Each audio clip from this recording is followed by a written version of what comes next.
ఈరోజు ఎక్కడ చూసినా జనసేన పార్టీ 13వ ఆవిర్భావ దినోత్సవ వేడుకలు ఘనంగా జరుగుతూ ఉన్నాయి. 12 సంవత్సరాలు పూర్తి చేసుకొని 13 సంవత్సరాలకు అడుగుడుతున్న శుభ సందర్భంగా జనసేన పార్టీ వ్యవస్థాపక అధ్యక్షుడు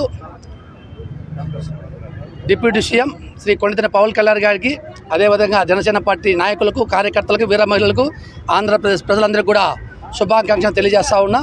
ముఖ్యంగా శ్రీ పవన్ కళ్యాణ్ గారు రాష్ట్రంలో మార్పు తీసుకొని రావాలి, సామాజిక బాధ్యత స్ఫూర్తితో ఆయన వినూత్నమైనటువంటి అంటే దేశంలో ఎక్కడ లేని విధంగా, ఏ పార్టీలోని విధంగా వినూత్నమైనటువంటి సిద్ధాంతాలతో ఈ యొక్క జనసేన పార్టీని స్థాపించడం జరిగింది.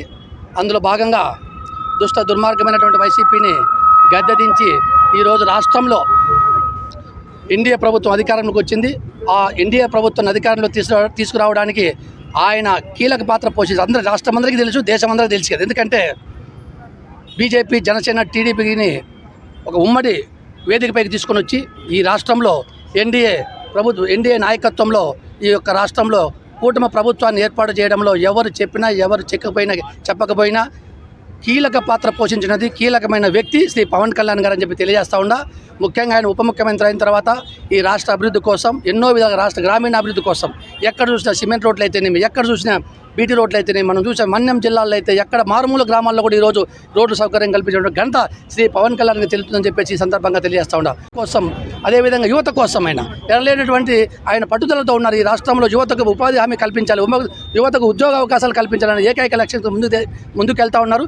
మనం చూసాం ఈ రాష్ట్రంలో అధికార పార్టీ 11 సీట్లకు పరిమితమైన కానీ వాళ్ళు సిగ్గు లేకోకుండా ఊరికే పవన్ కళ్యాణ్ గారి పైన లేనిపోయిన ఆరోపణలు చేసుకుంటూ అసెంబ్లీకి వెళ్లకుండా వారు అసెంబ్లీకి కూడా వెళ్ళరు, ఊరికే బయట కూర్చొని ఏదో ప్రెస్ మీట్లు పెట్టుకుంటూ లేనిపోయిన కల్లిపొల్లి కబుర్లు చెప్తా ఉన్నారు. ఒకటే చెప్తా ఉన్నాం, శ్రీ పవన్ కళ్యాణ్ గారు ఈ రాష్ట్ర అభివృద్ధి కోసం ఆయన ఎన్నో కష్టాలు పడ్డాడు, ఎన్నో అవమానాలు భరించాడు.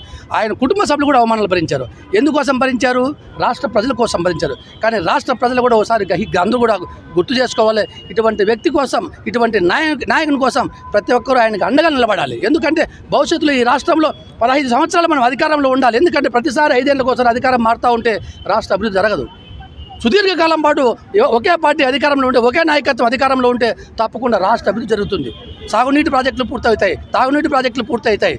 ఇవన్నీ పూర్తి కావాలి. యువతకు ఉద్యోగ అవకాశాలు వస్తాయి. ఇవన్నీ పూర్తి కావాలంటే మనం ఏం చేయాలి?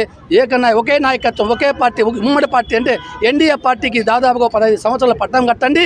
ఖచ్చితంగా ఈ యొక్క రాష్ట్రాన్ని స్వర్ణాంధ్రగా మార్చే బాధ్యతను శ్రీ పవన్ కళ్యాణ్ గారు తీసుకుంటారు. కాబట్టి తప్పకుండా ఈరోజు ధర్మవరం పట్టణంలో ర్యాలీ నిర్వహించే బ్రహ్మాండంగా చూస్తూ ఉంటే ప్రజలు ఎక్కడ దండోపదండాలుగా రోడ్ల మీదకి వచ్చి ధర్మవరం ప్రజలు స్వాగతం పలికారు.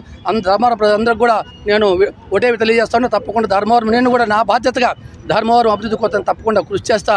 తప్పకుండా ఈ ఊర్లో ఖచ్చితంగా ఎన్డీఏ ప్రభుత్వం ఆధ్వర్యంలో శ్రీ సత్యకుమార్ గారి ఆధ్వర్యంలో ఖచ్చితంగా ఈ ధర్మవరం పట్టణాన్ని బ్రహ్మాండంగా అభివృద్ధి చేస్తామని చెప్పి ఈ యొక్క సభాముఖం తెలియజేస్తూ ప్రతి ఒక్క వ్యక్తి కూడా జనసేన పార్టీకి అండగా నిలబడండి, పవన్ కళ్యాణ్ గారికి అండగా నిలబడాలా. ఎందుకంటే ఈ పార్టీ కలకాలం నిలబడాలంటే ఖచ్చితంగా ప్రజలు శ్రేయస్సు, ప్రజలు ఆశీస్సులు కావాలి. కాబట్టి ప్రజల కోసమే పుట్టిన పార్టీ, ప్రజల్లో నుంచి వచ్చిన పార్టీ, మిగతా వాళ్ళ మీద కాదు. మిగతా వాళ్ళు తండ్రులు తాతలు పెట్టిన పార్టీలు తెచ్చుకున్నారు. కానీ పవన్ కళ్యాణ్ గారు స్వయాన పార్టీని ఒక పార్టీ నిర్మించుకొని ఒక వేదిక తయారు చేసుకొని ప్రజల కోసమే పోరాటం చేస్తున్నాడు. ఆయన సినీ జీవితాన్ని కూడా త్యాగం చేశారు. చాలామంది సినీ దేశం చరమాంకంలో వస్తారు, మనం చూసాం. చాలా యొక్క ఆయన నెంబర్ 1 హీరోగా ఉన్నప్పుడు ఈ రాష్ట్రంలో ఆ జీవితాన్ని కూడా పక్కన పెట్టారు. నాకు ప్రజలే కావాలి, రాష్ట్ర అభివృద్ధి కావాలి, రాష్ట్ర శ్రేయస్సు కావాలి, రాష్ట్రాన్ని డెవలప్ చేసుకోవాలి అనే ఏకైక లక్ష్యంతో ఆయన ముందుకు వచ్చారు. అటువంటి వ్యక్తి అరుదుగా ఉంటారు దేశంలో అయితేనేమి, ప్రపంచంలో అయితేనేమి. ఇటువంటి నాయకులు మనకు దొరకడం కష్టం. కాబట్టి ప్రతి ఒక్కరు కూడా పవన్ కళ్యాణ్ గారి నాయకత్వాన్ని బలపరిచి ఈ రాష్ట్రాభివృద్ధికి తోడ్పడాలని చెప్పి తెలియజేస్తూ సెలవు తీసుకుంటా ఉన్నాం.